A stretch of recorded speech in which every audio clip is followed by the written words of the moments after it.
বন্ধুরা আপনারা কি স্ন্যাপচ্যাটে কাউকে ব্লক করতে চান? বন্ধুরা আপনারা কি জানতে চান স্ন্যাপচ্যাটে কাউকে কিভাবে ব্লক করতে হয়?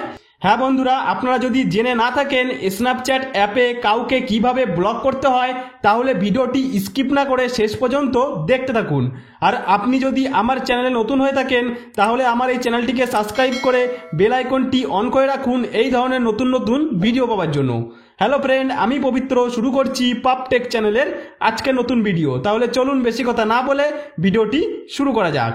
তো বন্ধুরা, স্ন্যাপচ্যাট অ্যাপে কাউকে ব্লক করতে হলে সবার প্রথমে আপনি আপনার মোবাইলের স্ন্যাপচ্যাট অ্যাপ্লিকেশনটি এইভাবে ওপেন করে নেবেন। স্ন্যাপচ্যাট অ্যাপ্লিকেশনটি ওপেন করার পর নিচে এখানে আপনারা চ্যাটসের আইকন দেখতে পাবেন, এর ওপর ক্লিক করবেন। ক্লিক করলে আপনার সামনে স্ন্যাপচ্যাট অ্যাপ্লিকেশনে আপনি যাদের যাদের সাথে মেসেজে কথা বলেছেন তাদের নামগুলি এখানে পরপর দেখতে পাবেন। বন্ধুরা, এখান থেকে আপনি আপনার যে বন্ধুকে বা ফ্রেন্ডকে ব্লক করতে চান তার প্রোফাইলের ছবির ওপর এইভাবে ক্লিক করবেন।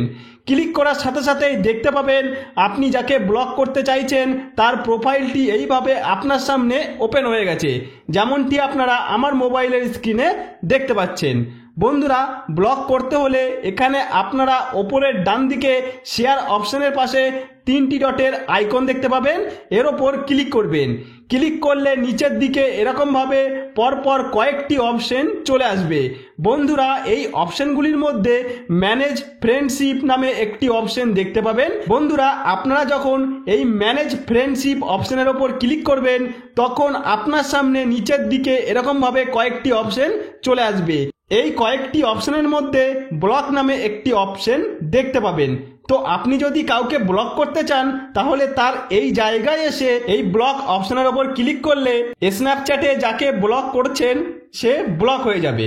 তাহলে বন্ধুরা, এইভাবে খুব সহজেই আপনারা আমার স্টেপগুলি পরপর ফলো করে স্ন্যাপচ্যাট অ্যাপ্লিকেশনে যাকে ব্লক করতে চাইছেন তাকে খুব সহজে ব্লক করতে পারবেন। তো বন্ধুরা, আশা করব ভিডিওটি আপনাদের যথেষ্ট উপকারে আসবে। যদি কোনো উপকারে আসে তাহলে ভিডিওটিতে একটি লাইক করে দেবেন। আর আপনি যদি আমার চ্যানেলে নতুন হয়ে থাকেন তাহলে আমার এই নতুন চ্যানেলটিকে সাবস্ক্রাইব করে বেল আইকনটি অন করে রাখবেন এই ধরনের নতুন নতুন ভিডিও পাওয়ার জন্য।